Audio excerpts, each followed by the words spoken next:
असलेली माणसं ही निदान आपण मोजली देखील नाही. त्याच्यामुळे कोण येतंय कोण जातंय हे जर समजा आपल्याला या गोष्टींचा थांगपत्ता लागणार नसेल तर आज करोना आहे, उद्या अजून काहीतरी असेल. हे दुष्टचक्र न थांबणार आहे. आपण या सगळ्या गोष्टींना वेळीच बंधनं घालत नाही आहोत. कोणी येतंय कोणी जातंय आणि त्या सगळ्या ह्याच्यामध्ये महाराष्ट्रामधला नागरिक हा घरामध्ये अडकून पडतोय. हे काही चित्र चांगलं नाही आहे. परत परत लॉकडाऊन उभं राहणं आणि त्याच्यामध्ये सगळ्यांचीच वाताहत होणं, नोकरी करत असलेल्या लोकांचीही होणं, व्यापाऱ्यांचीही होणं, तुमच्या विद्यार्थ्यांचीही होणं, हे काही चांगलं लक्षण नाही.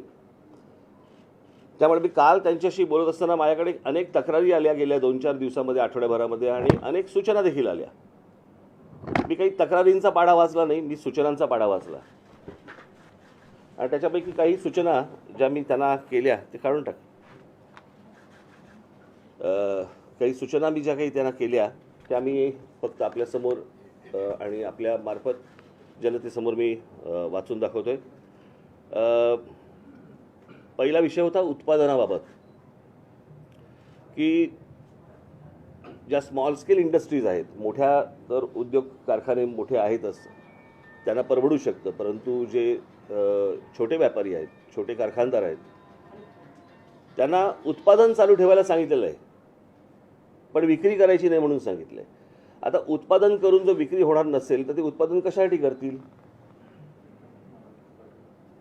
आणि केलेलं उत्पादन त्यांनी ठेवायचं कुठे? आणि म्हणून मी त्यांना सांगितलं की आठवड्यातून ही जी दुकानं आहेत जिथे विक्री होऊ शकते, हे आठवड्यातून किमान 2 ते 3 दिवस ही तुम्ही किमान उघडी ठेवली पाहिजेत. जर ते उत्पादन करत असतील तर त्यांना याची विक्री पण झाली पाहिजे, तर त्या उत्पादनाला काहीतरी अर्थ आहे. आणि म्हणून हे जे सगळे छोटे व्यापारी आहेत यांना आठवड्यातून किमान 2 वेळा किंवा 3 वेळा तरी दुकानं उघडी ठेवण्यासाठी तुम्ही मुभा द्यावी. दुसरी सूचना होती म्हणजे बँकांची जबरदस्ती. या सगळ्या अख्ख्या दिवसांमध्ये व्यवसाय सगळे बंद आहेत. अनेक लोकांनी अनेक गोष्टी घेतलेल्या आहेत, बँकांचे हप्ते आहेत. आपण समजू शकतो की बँकांकडे पैसे परत गेले पाहिजे, परंतु लोकांकडे पैसे असतील तर ते बँकांकडे परत जातील ना. आणि त्याच्यामुळे सर्व ह्या ज्या काही बँका आहेत या सर्व बँकांशी राज्य सरकारने बोलून घ्यावं की ही जी कारण अनेक ठिकाणी आपल्याला असं दिसून येतं की हे सक्तीने वसूल केले जात आहेत.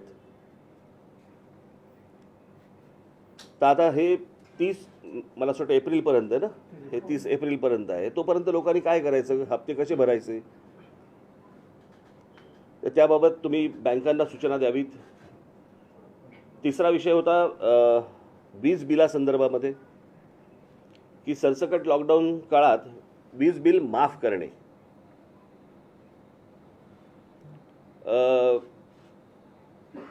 जे व्यावसायिक आहेत त्यांना 50% व्यवसाय कर म्हणजे GST बाबत राज्य सरकारने सवलत द्यावी आणि या बाबतीत केंद्र सरकारशी बोलून घ्यावं. खरं तर केंद्र सरकारकडनं अनेक GSTचे पैसे यायचे बाकी आहेत, परंतु किमान आत्ता लोकांना दिलासा मिळणं गरजेचं आहे, दिलासा देणं गरजेचं आहे.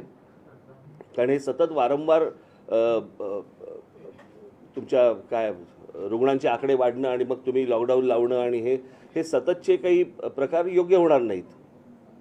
आणि सगळं म्हणजे अर्थव्यवस्था तर कोसळलेलीच आहे, समाज मनही कोसळलेलं आहे, आणि मग त्याच्यातनं उरेल काय, आपल्या हाताला काय लागेल. चौथा विषय होता कंत्राटी कामगारांच्या संदर्भामधला, की हा आत्ता गेल्या लॉकडाऊनच्या वेळेला अनेक कंत्राटी कामगारांना राज्य सरकारने घेतले होते आणि मग जशी ती लाट ओसरत गेली तशी त्या सगळ्या कामगारांना काढून टाकले. तर मी त्यांना म्हटलं की ह्या कामगारांना परत बोलवा, या कंत्राटी कामगारांना परत बोलवा, आणि जर जमलं तर महानगरपालिका किंवा इतर ठिकाणी ह्यांना कायमस्वरूपी तुम्ही घेऊन टाका. कारण हे दरवेळेचं आपल्याला काहीतरी तहान लागली की आपण विहीर खणायची, हे प्रत्येक वेळेला काही बरोबर नाही होणार. त्याच्यामुळे हा कामगारांचा विषय जो आहे, कंत्राटी कामगारांचा, तो देखील त्यांनी लक्ष द्यावं. हे मी सतत ह्या सगळ्या गोष्टी सूचना करत असताना त्यांनी सूचना ही योग्य आहेत आणि याची लवकरात लवकर मी मंत्रिमंडळाशी बोलून त्याच्यावरती उपाययोजना करतो म्हणून त्यांनी सांगितलं आहे. त्याच्यानंतर मनोरंजन क्षेत्र, ह्या जिम, काय सलून बिलून, यांनाही आठवड्यातून किमान 2 ते 3 वेळा त्यांची दुकानं उघडी ठेवण्यासाठी म्हणून त्यांना परवानगी द्यावी. क्रीडा क्षेत्रामध्ये आता ते स्विमिंग पूल वगैरे सगळे बंद आहेत, आपण समजू शकतो, चला स्विमिंग पूल वगैरे बंद आहेत, परंतु जे खेळाडू जे सराव करतायत, या सराव करणाऱ्या सर्व खेळाडूंसाठी काही सवलत असणं गरजेचं आहे. मग त्यांना स्विमिंग पूल किंवा त्यांची जो काही खेळ खेळत असतील त्याप्रमाणे तिकडे त्यांना सराव करण्यासाठी त्यांना परवानगी मिळणं गरजेचं आहे, आवश्यक आहे. की अनेक तुमचे काय हे बॉडी बिल्डर्स असतात, त्यांना जिम्स उपलब्ध नाही आहेत, अनेक इतर वेगवेगळ्या खेळाडू जे असतात की जिकडे गर्दी होणार नाही परंतु त्यांना सराव करता येईल, त्यासाठी सरकारने त्यांना मदत करावी. सरकारची आत्ताच तिजोरीची हालत आपण ऐकली या गेल्या अर्थसंकल्पामध्ये. तरीही मी त्यांना एक सांगितलं, म्हटलं शेतकऱ्यांना ह्या संपूर्ण काळामध्ये म्हटलं तुम्ही एक काही हमीभाव द्यावा राज्य सरकारने, कारण पुन्हा परत तो जर शेतकरी परत कोसळला तर पुन्हा अजून मोठं संकट आपल्यावरती येईल. शेवटची सूचना मी त्यांना केली होती शाळांच्या संदर्भामध्ये, की शाळा तर बंद आहेत, परंतु शाळा ज्या फिया आकारतायत या तशाच आहेत. आणि जर समजा ह्या शाळांना सांगितलं गेलं नाही की तुमच्या फिया आत्ता तुम्ही घेऊ नका किंवा काही अर्ध्या घ्या किंवा काही, एक तर मुलांची वर्षाच्या वर्ष 1.5 वर्ष फुकट गेलेलं आहे. आता 10वी 12वीची परीक्षेला बसलेले आहेत. खरं तर ह्या 10वी 12वीच्या पोरांना प्रमोटच केले पाहिजेत. यांच्या परीक्षा न घेता यांना पुढे ढकलले पाहिजेत. कारण ते कोणत्या मानसिकतेमध्ये असतील, काय असतील, आपल्याला काही कल्पना नाही. ही सगळी लहान मुलं, आपल्याही आयुष्यामध्ये असं पहिल्यांदाच असं घडतंय आणि ते तर लहान आहेत पोरं. ती कुठून अभ्यास करणार आहेत, काय करणार आहेत, कशी 10वीच्या परीक्षा देणार आहेत, कशा 12वीच्या परीक्षा काय करणार आहेत, त्याचा काय रिझल्ट येणार आहे, काहीच माहीत नाही आहे. आणि म्हणून मी राज्य सरकारला विनंती करेन की ह्या 10वी 12वीच्या ज्या मुलं आहेत ह्यांना जसं खालच्या विद्यार्थ्यांना जसं प्रमोट करतात तसं 10वी 12वीच्या विद्यार्थ्यांना पुढे तुम्ही ढकलावं. त्याच्यामध्ये शाळा ज्या आहेत, शाळांमधले जे कर्मचारी आहेत, शाळांना पैसे येत नाही आहेत, उद्या शाळांमधले जे काही कर्मचारी आहेत ह्यांना शाळा पगार कुठून देणार आहे. सो जसा विद्यार्थ्यांचा विचार फियांच्या संदर्भामध्ये राज्य सरकारने करावा, तसाच शाळांचा देखील विचार हा राज्य सरकारने केला पाहिजे. अशा काही महत्त्वाच्या सूचना मी काल मुख्यमंत्र्यांना केल्या आणि त्याच्यावरती त्यांच्याकडनं मला ऐकायला तरी मला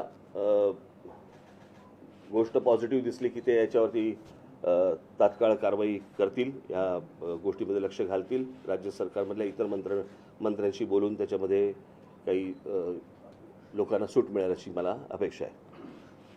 अजून प्रश्न असा आहे की आपण आता पूर्ण कोविड काळामध्ये पॉझिटिव्ह येणं ह्याच्या खूप पलीकडे गेलो आणि जे लोक गंभीर आहेत त्यांना वाचवण्याचं काम सरकारनं केलं पाहिजे. पण जे मेडिकल इन्फ्रास्ट्रक्चर आहे ते आधीपासून लिमिटेड होतं, तेही एका वर्षात उभारलं गेलं नाही. खरं हे होय, अर्थातच. कारण हे तुम्हाला ही लक्षणं दिसायला लागली साधारणपणे जानेवारी एंडच्या पासून तुम्हाला ही परत लक्षणं दिसायला लागली आणि दिसायला लागल्यावरती तात्काळ याच्यावरती राज्य सरकारने, महानगरपालिकांनी याच्यावरती काही त्या दृष्टिकोनातनं पावलं टाकणं आवश्यक होतं. की लगेच अगदी एवढी लाट येईपर्यंतची वाट बघण्यात काही अर्थ नव्हता त्या गोष्टीला. आणि मागच्या वेळेला जसं केलं होतं आणि तो जो काय खर्च झाला असता, आम्ही दुर्लक्ष केलं असतं, कोणाला कंत्राट दिली, कोणाला काय केलं, परंतु लोकांना किमान बेड तरी मिळाले पाहिजे होते. आज सगळ्या हॉस्पिटल्समध्ये जर परिस्थिती तुम्ही बघितली तर आज जवळपास सगळी हॉस्पिटल्स बेड्स देत नाही आहेत, बेड्स असून देत नाही आहेत. जर कोणी कोविड पेशंट गेला, म्हणजे मी आत्ताच माहिती घेत होतो की अनेक ठिकाणी हॉस्पिटलमध्ये गेलेले पेशंट हे एकेका हॉस्पिटलमध्ये 2-3 दगावले की बेड्स मिळाले नाहीत म्हणून. आणि हॉस्पिटलकडे बेड्स असताना जर समजा ते युटिलाइज होत नसतील, जर ते वापरले जात नसतील, मग ही हॉस्पिटल करायची काय? एक तर ही महानगरपालिकांच्या जमिनींवरती उभी आहेत. महानगरपालिकांचं पाणी, वीज, राज्य सरकारचं सगळ्या सवलती यांना सगळ्या गोष्टींच्या मिळत असतात. आणि त्याच्यानंतर जर ज्या वेळेला तुम्हाला राज्यावरती ज्या वेळेला संकट येतं त्यावेळेला ह्यानी हात पुढे नको करायला. मग मला तिकडे ठाण्याच्या एका कुठचं अपोलो हॉस्पिटल का काहीतरी तिकडे ग्लोबल हॉस्पिटल तिकडे किती बेड्स दाखवत आहेत? 1000 बेड्स आहेत दाखवत आहेत. आणि कोणी गेलं तर म्हणतात की तिकडे बेड्स नाही आहेत आणि 200-250 बेड्स रिकामे आहेत. मग तर विचारपूस केली तर कळतं मग आमदार फोन करतात त्यांना बेड द्यायला लागतात, नगरसेवक फोन करतात त्यांना बेड द्यायला लागतात. अरे ह्याला काय अर्थ आहे? म्हणजे जो सर्वसामान्य नागरिक जो तिकडे जाणार तिथे तो म्हणणार की बाबा मला ताप आलाय, मला आता तुम्हाला बरं वाटत नाहीये, म्हणजे त्याला बेड नाही मिळणार.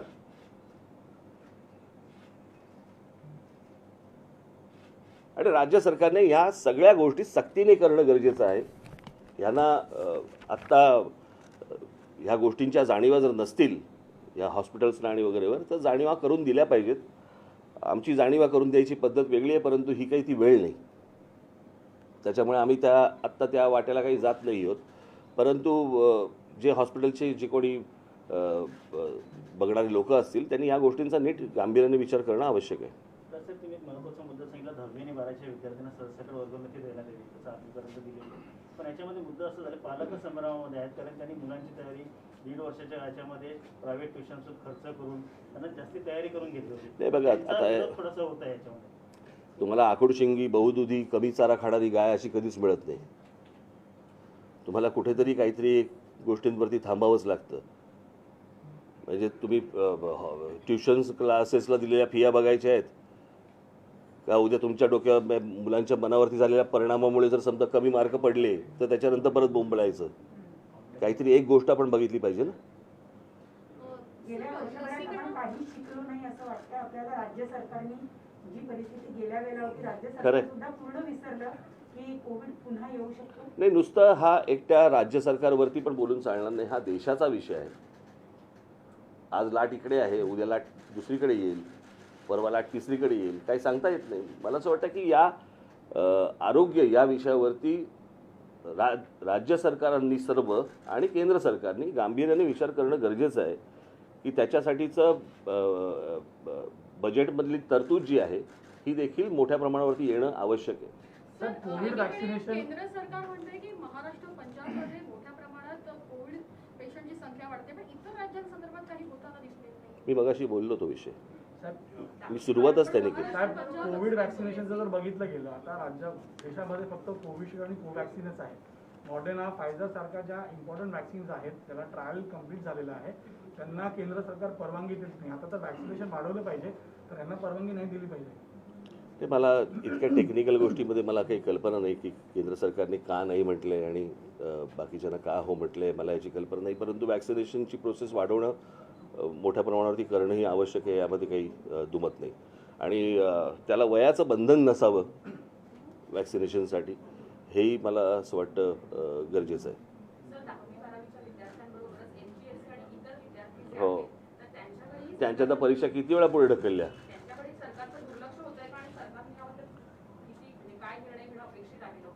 मला पण आता कळेन असं झालं नक्की लक्ष कशावरती द्यायचं. सरकारने तर दिलंच पाहिजे. आणि मुलांची वयं वाढत आहेत, जशी वयं वाढत आहेत तशी त्यांची त्या परीक्षांना जाणं कमी होणार, म्हणजे ते देऊ नाही शकणार परीक्षा. सगळीच गोंधळाची परिस्थिती आहे. मला कोणाकडे ह्याचं उत्तर आहे नाही आहे मला माहीत नाही, परंतु किमान आरोग्य या विषयावरती तरी आत्ता सरकारने, राज्य सरकारने आणि केंद्र सरकारने फोकस देणं त्याच्यावरती गरजेचं आहे. साहेब, कंत्राटी कामगारांना काढलं गेलं आणि त्यावेळेस तुमच्या पक्षाकडनंही आंदोलनं केली गेली होती, त्यांच्यावर गुन्हे दाखल केले गेले होते. तर सरकारला ॲडवाइसच बरोबर मिळत नाही आहे, कारण त्यांना वाटतं दुसरी लाट येणार नाही यासाठी सगळं केलं गेलं, प्रिपरेशन नव्हतं. आपल्याला दिसतंय त्याप्रमाणे प्रिपरेशन दिसत नाही आहे. आता ते ॲडवायझर कोण आहेत आणि किती आहेत आपल्याला काही याची कल्पना नाही. परंतु जमिनीवरती आपल्याला दिसताना या गोष्टींची तयारी नाही हे आपल्याला दिसतंय. अनिल देशमुख ने इस्तीफा दे दिया, आपको लगता है कि सीबीआई का ऑर्डर आया तो उसके बाद हड़बड़ी में सरकार एक्शन में आ? कसं आहे, अनिल देशमुख त्या दिवशीची पत्रकार परिषद जर समजा तुम्ही माझी नीट ऐकली असेल किंवा तुम्ही जर आला होतात की नाही मला कल्पना नाही किंवा पाहिली असेल, तर माझ्यासाठी अनिल देशमुख हा महत्त्वाचा विषयच नव्हता. महत्त्वाचा विषय होता की मुकेश अंबानींच्या घराखाली पोलिसांनी बॉम्बची गाडी ठेवली. त्याची चौकशी होणार आहे का? उद्याने राजीनामा दिला, चौकशी सुरू झाली, मग नंतर तुम्ही विसरून गेलात, तुमच्या बातम्या बंद झाल्या, मग लोकांनी सगळ्याच विसरून जाणार. विषय तो नाही आहे. विषय हा आहे की ती बॉम्बची गाडी पोलिसांनी ठेवली, ती कोणाच्या सांगण्यावरून ठेवली. मी त्या दिवशी म्हटलं की पोलीस कोणीतरी सांगितल्याशिवाय अशा प्रकारचं कृत्य करणार नाहीत. त्याच्यामुळे चौकशी ही अनिल देशमुखांची तर होईलच, पण चौकशी ती झाली पाहिजे की बॉम्बची गाडी ठेवली कोणी, जिलेटिन असलेली गाडी ठेवली कोणी. आपण तिसरीकडे चाललोय आणि दरवेळेच आहे. प्रत्येक वेळेला एखादा विषय ज्या वेळेला येतो मग त्याला फाटे फुटत जातात. म्हणजे मला एक मागच्या वेळेला मला सांगायचं राहून गेलं तुम्हाला. आमची एक परिचयाची व्यक्ती आहे,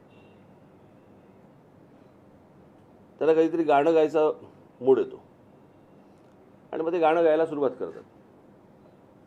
आणि गाणं गायला सुरुवात केली की मग एक ते तान देतात जोरात, आणि ती तान इतकी जाते, इतकी पुढे जाते, इतकी जाते, नंतर ते मूळ गाणं विसरतात आणि बाजूच्याला विचारतात कोणसा गाणं गा रहा था. मग आम्ही सांगायचं हे गाणं गाताय तुम्ही. अच्छा अच्छा, मग हे गाणं कळलं का? ते तुमचं सगळं असं चालू आहे सगळं आत्ता, की मूळ विषय कुठचा निघतो तो नंतर कुठेतरी भरकडत भलतीकडेच जातो, आणि कशापासून सुरुवात झाली या गोष्टींची हे आपण बघतच नाही होत.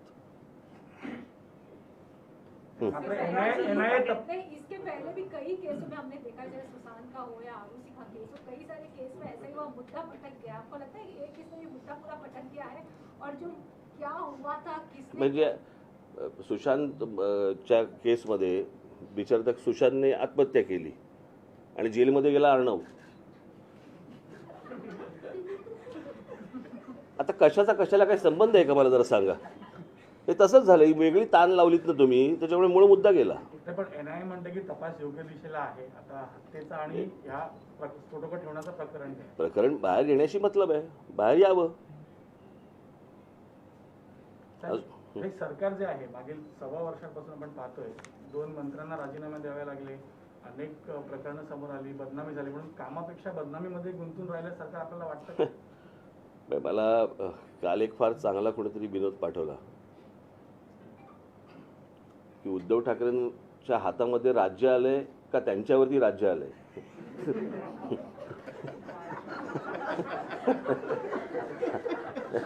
हातामध्ये राज्य आलंय का त्यांच्यावरती राज्य आलंय. सर, आता 30 तारखेपर्यंत हे कठोर निर्बंध आहेत, परंतु शासनानं ते फ्लेक्झिबल ठेवले आहेत. वाटलं तर ते कदाचित मध्ये कडक करू शकतात किंवा त्याच्यात काही शिथिलता आणू शकतात. जर याच्यापेक्षा निर्बंध कठोर झाले तर तुम्ही दिलेला पाठिंबा काढून घेणार या कठोर निर्बंधांना? नाही, मला कळलं नाही सर. 30 एप्रिल पर्यंत हे सगळे नियम लागू आहेत, पण शासनानं हे नियम फ्लेक्झिबल ठेवले आहेत. त्यांना वाटलं तर ते याच्यापेक्षा कठोर करू शकतात. मागच्या वेळेला जेव्हा लॉकडाऊन झाला त्यावेळेला लोकांनी हा लॉकडाऊन अंदाज नाही आला, परंतु पोलीस आणि इतर सगळ्या गोष्टींच्या सक्तीनंतर तो बराचसा पाळला गेला, बऱ्यापैकी पाळला गेला. आत्ता लोकांना या सगळ्या गोष्टींची नीट जाणीव झाली की हे जर समजा पाळलं नाही गेलं, पुन्हा कठोर जर समजा लॉकडाऊन आला तर अजून आपल्याला त्रास होईल. त्याच्यामुळे सर्वच जण नीट लॉकडाऊन पाळतील अशी मला तरी आता आशा वाटते. हां,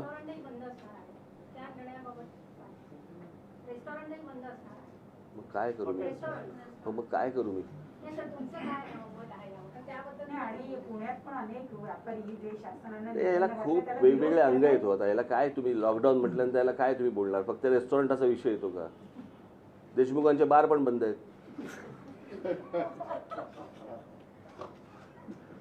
सर, गृहमंत्री अनिल देशमुखांचं डिपेंड करायला शरद पवार साहेब समोर येतात, 2दा पत्रकार परिषदा घेतात त्यांच्या संदर्भातल्या, आणि आता पुन्हा त्यांना आता राजीनामा द्यावा लागतो नैतिकतेच्या मुद्द्यावरून.